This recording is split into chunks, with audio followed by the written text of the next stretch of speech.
يسبح لله ما في السماوات وما في الأرض، له الملك وله الحمد وهو على كل شيء قدير.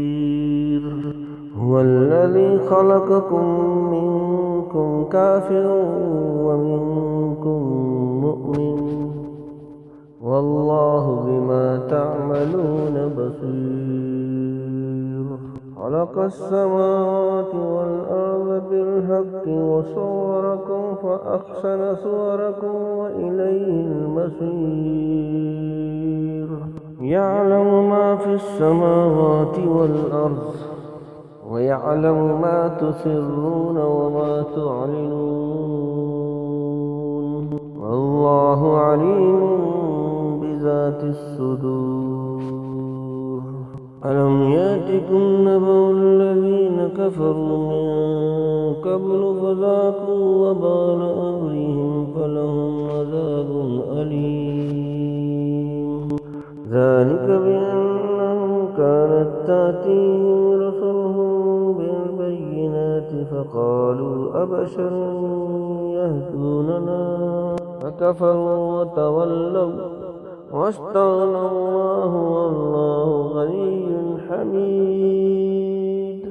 زعم الذين كفروا أن لن يبعثوا قل بلى وربي لتبعثن ثم لتنبؤن بما عملتم وذلك على الله يسير.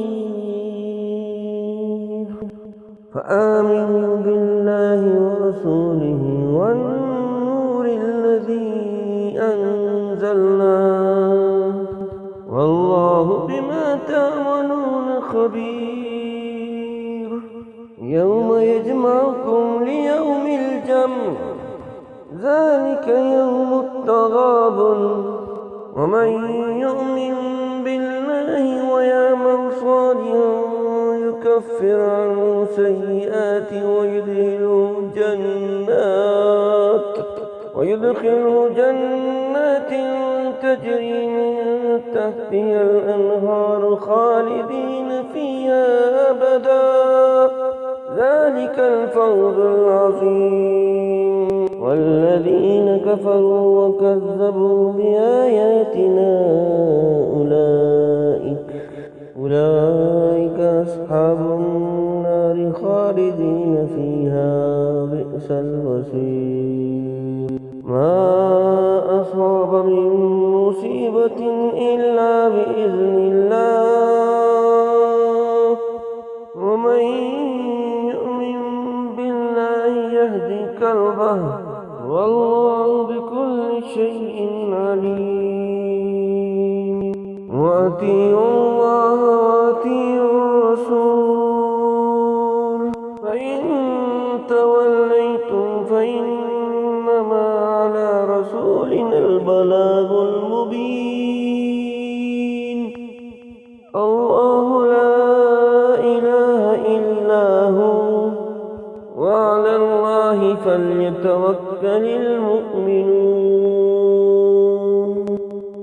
يا أيها الذين آمنوا إن من أزواجكم وأولادكم عدوا لكم فاحذروهم، فإن تعفوا وتصفحوا وتغفروا فإن الله غفور رحيم.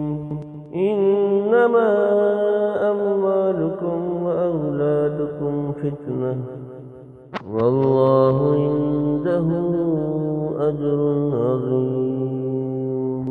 فاتقوا الله ما استطعتم واسمعوا وأطيعوا وأنفقوا خيرا لأنفسكم، ومن يوق شح نفسه فأولئك هم المفلحون. إن تقرضوا الله قرضا حسنا يضاعفه لكم يغفر لكم، والله شكور عليم. عالم الغيب والشهادة العزيز الحكيم.